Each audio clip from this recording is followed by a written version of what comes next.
Before Julius Caesar became a god, before his face was carved into marble, before he rewrote the fate of Rome, he was just a fragile teenager from a fading noble family. That's the part people forget. He wasn't born powerful, he wasn't born rich, he wasn't even born safe. His family had a respected name, but no money, no influence, no army, nothing to leverage. In Rome, that's a death sentence for ambition. But Caesar had something far more dangerous than privilege, a refusal to stay small. He studied every elite Roman, every general, every corrupt senator, not to admire them, but to dissect them. He understood early that Rome wasn't ruled by honor, it was ruled by leverage, and leverage is created, not inherited. The first attempt to crush him before his rise even began, the system tried to eliminate him. When the dictator Sulla took over Rome and started purging enemies, Caesar was targeted simply for being the son-in-law of Sulla's rival. He was ordered to divorce his wife, a political cleansing move. Caesar refused. The boy who wasn't strong enough to lift a legionary shield had the nerve to say no to a dictator who executed people for sport. That decision nearly killed him. Sulla confiscated his property, stripped his titles, marked him for execution. Caesar vanished into Rome's underworld, hiding in slums, bribing guards, running for his life. It should have ended there, another name erased from the Republic. But Sulla eventually relented and let him live. Nobody knows why for sure, but the dictator said one thing: this young man carries many Mariuses. In Roman political language, it meant, this boy is going to set the world on fire. The forging of a legend, exiled from Rome, Caesar did something most men wouldn't. He used the humiliation. He rebuilt himself from scratch. He joined the military, not the elite units, the brutal, miserable campaigns where real soldiers bleed. He fought in Asia Minor. He saved comrades in battle. He earned the civic crown, one of Rome's highest honors, for dragging a Roman to safety under enemy fire. This is where Caesar became Caesar, not in the Senate, not in the Forum, but in the mud, in the rain, in the heat of real combat where no amount of nobility could protect him. He learned discipline. He learned command. He learned how to talk to soldiers, how to inspire them, how to turn loyalty into a weapon, and most importantly, he learned that the Senate feared ambition more than enemies. So Caesar made a promise to himself, the kind of promise only a dangerous man makes. He would rise above every one of them, and he would never be cornered again. The pirates who made a mistake on his way back to Rome. Caesar was kidnapped by pirates. Bad luck for them. They demanded a ransom. Caesar laughed at the amount, said he was worth more, and ordered them to raise the price. That wasn't arrogance. That was a psychological move. He recited poetry to them, gave speeches, told them to keep quiet when he was trying to sleep. And he promised, casually like a joke, that once he was free, he would return and crucify every one of them. They laughed. They misunderstood the type of man they were dealing with. When the ransom was paid and Caesar was released, he immediately raised a private militia, hunted the pirates down, arrested them, and crucified them exactly as promised. This wasn't cruelty. This was Caesar's warning shot to the world. I don't make threats, I make outcomes. The political genius Rome didn't see coming by the time Caesar returned to Rome. He wasn't just ambitious, he was dangerously competent, and the Senate, in all its arrogance, still treated him like an insignificant young noble climbing too fast. That was their blind spot. Caesar didn't want a seat at their table. He wanted the whole table. He understood the core weakness of the Roman Republic. The Senate was powerful, but the people were limitless. Caesar went straight to them. He organized games. He paid debts. He defended the poor.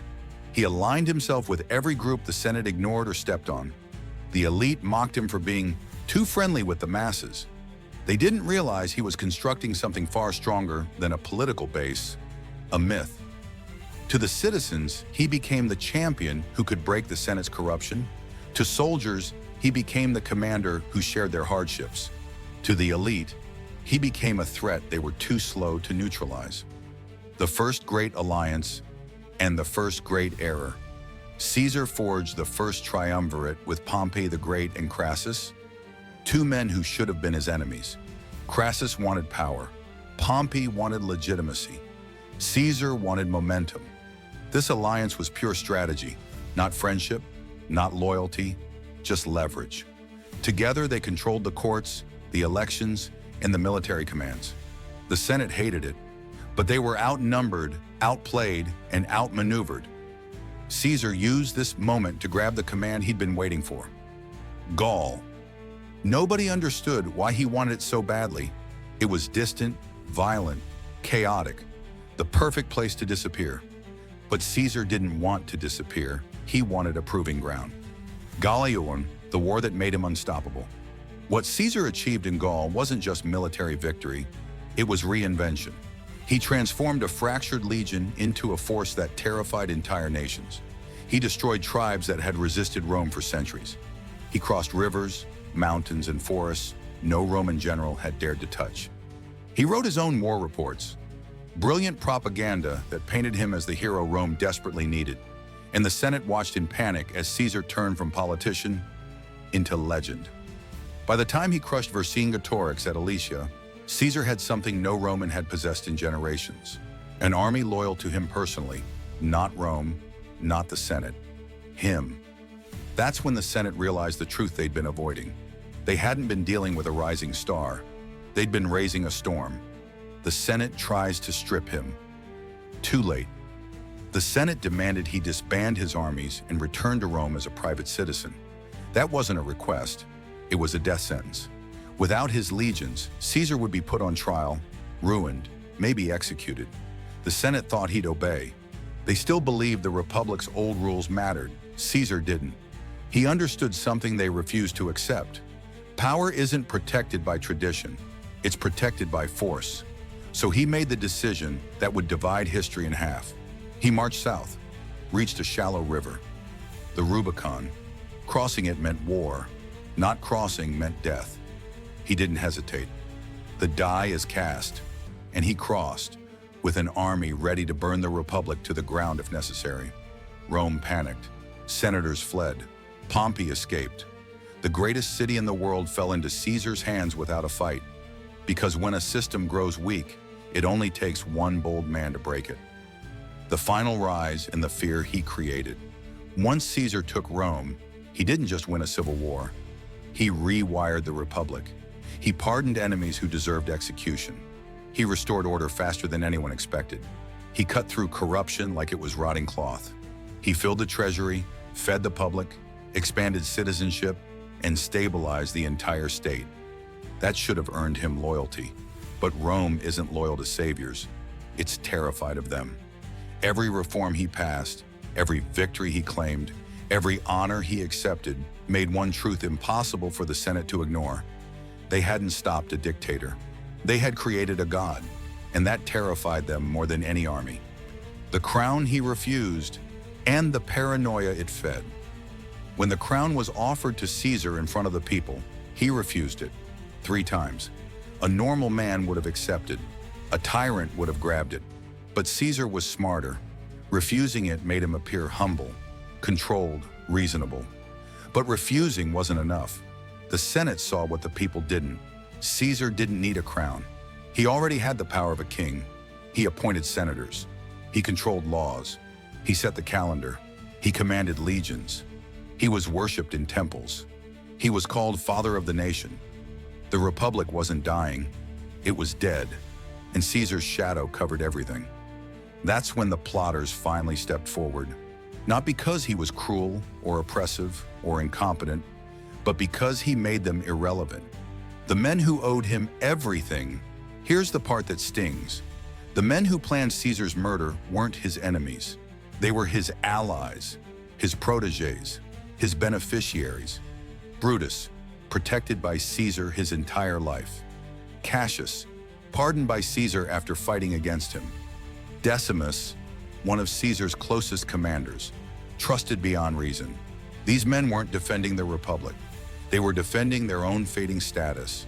They didn't want freedom, they wanted control, and Caesar had become uncontrollable.